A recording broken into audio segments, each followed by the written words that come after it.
Wait, you're telling me the biggest move the Miami Dolphins made this week wasn't about Kyler Murray or firing Mike McDaniel.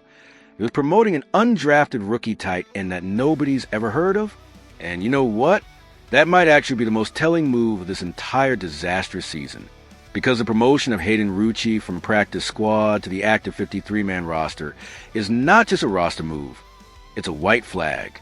It's the front office publicly admitting that everything they built, everything they've tried to do with this speed-based offense, has completely and utterly failed. Let me break this down for you, because this is way more significant than it appears on the surface. Hayden Rucci is not some dynamic receiving threat. He's not the next Travis Kelce, or even the next Mike Gesicki. Rucci, coming out of the University of Wisconsin, is a pure blocking tight end. He's old school. He's a throwback. Wisconsin is famous for producing offensive linemen and road grader tight ends, guys who line up and physically dominate defenders in the running game. That's Hayden Rucci. He wasn't promoted because he's going to catch 50 passes this season. He was promoted because the Miami Dolphins are desperate to fix their biggest weakness. They cannot block. And here's why this move is so damning. The Dolphins were supposed to have the fastest, most explosive offense in the NFL. They have Tyreek Hill, one of the fastest players in league history. They have Jaylen Waddle, a dynamic playmaker. They have Devon Achane, who might be the most explosive running back in football. This offense should be unstoppable. And yet, they're 1-8. Why? Because the offensive line has been sabotaged by its inability to block for the running game, and more importantly, its inability to give Tua Tagovailoa time in the pocket. Tua has been under constant pressure all season, and when he's under pressure, he falls apart. The promotion of Hayden Rucci is the front office saying, we have to do something, anything, to try and protect our quarterback and establish some kind of physical presence. But here's the kicker, and this is where it gets really interesting. This move isn't really about Hayden Rucci at all. It's about what Rucci represents. As one analyst from the Sun Sentinel put it, the promotion of Hayden Rucci is about the total failure of the scheme. The Dolphins tried to win with track speed. They're now trying to survive with football toughness. That's a brutal assessment, but it's absolutely accurate. The Dolphins are admitting that their current tight ends, guys like Durham Smythe, aren't physical enough. They're admitting that their offensive philosophy, built entirely around speed and timing, has hit a wall. And they're admitting that Tua Tagovailoa needs desperate help in pass protection. Let's talk about what this means for the offense going forward. By bringing Rucci onto the active roster, the Dolphins are signaling a massive shift in philosophy. They're moving away from the speed-based, spread-it-out attack that Mike McDaniel built his reputation on, and they're moving toward heavier formations with extra tight ends whose sole job is to block. This is not the offense we saw in 2022 and 2023. This is a complete philosophical overhaul, and it's happening mid-season because the original plan has failed so spectacularly. There are two major implications here. First, for Tua Tagovailoa, this is a last-ditch effort to give him a clean pocket. The team is literally sacrificing a pass-catching weapon. The roster spot that Rucci is taking could have gone to another receiver or more versatile tight end, in favor of a pure blocker.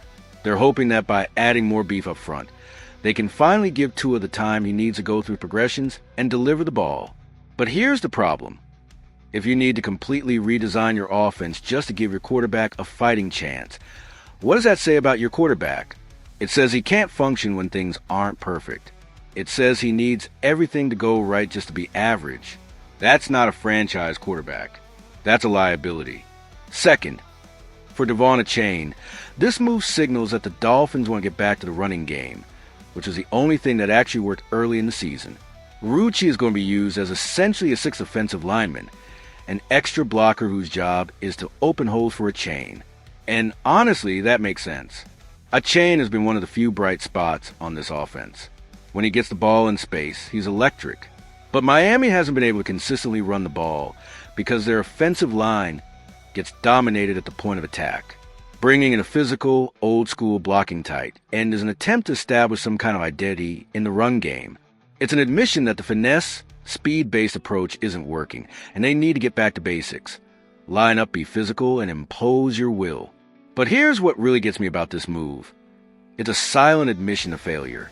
While everyone is talking about the Kyler Murray trade rumors, While everyone is speculating about Mike McDaniel's job security, the front office is quietly making moves that scream, "We screwed up." They built this entire offense around speed and explosiveness, and it's been completely neutralized because they can't block. They invested heavily in skill position players and neglected the trenches. And now, in the middle of the lost season, they're scrambling to patch the holes with undrafted free agents who specialize in the most basic, unglamorous aspect of football, blocking. This is the Dolphins in survival mode. They're not trying to win a championship anymore. They're not even trying to make the playoffs. They're trying to salvage what's left of the season by going back to the fundamentals. And the fact that they have to promote a practice squad tight and just to have enough bodies who can physically block tells you everything you need to know about how poorly this roster was constructed. They prioritize flash over substance. They prioritize speed over toughness. And now they're paying the price. Let's also talk about what this means for Mike McDaniel. If the Dolphins are moving away from the speed-based, timing-heavy offense that McDaniel is known for, what does that say about his future with the team? It says the front office has lost faith in his system. It says they don't believe his scheme can work with the personnel they have. And if they don't believe in the scheme, why would they keep the coach who designed it? The promotion of Hayden Rucci might seem like a minor roster move, but it's actually a huge red flag for McDaniel's job security. The team is moving in a different direction, and that direction doesn't align with what McDaniel does best. Here's my final take. The promotion of Hayden Rucci is one of the most telling moves the Miami Dolphins have made all season. It's not flashy. It's not going to sell jerseys. It's not going to generate headlines. But it's a clear, undeniable admission that the offensive philosophy that this team was built on has completely failed. The Dolphins tried to win with speed, and they couldn't. Now they're trying to survive with toughness and physicality. They're bringing in an undrafted blocking tight end because they're desperate to fix the most basic, fundamental aspect of football, blocking. This is a franchise in crisis, and moves like this, quiet, unglamorous, desperate, are the proof. The Dolphins are not building toward a championship. They're trying to stop the bleeding. And that's the saddest part of all. But that's my take. Do you think promoting Hayden Rucci is a smart move to try and establish some physicality, or is it just a band-aid on a much bigger problem? Does this signal the end of Mike McDaniel's speed-based offense? Or is this just a temporary adjustment? Drop your thoughts in the comments below. And if you want more deep dives into the moves that actually matter, hit that subscribe button, and let's keep breaking down what's really happening with this team.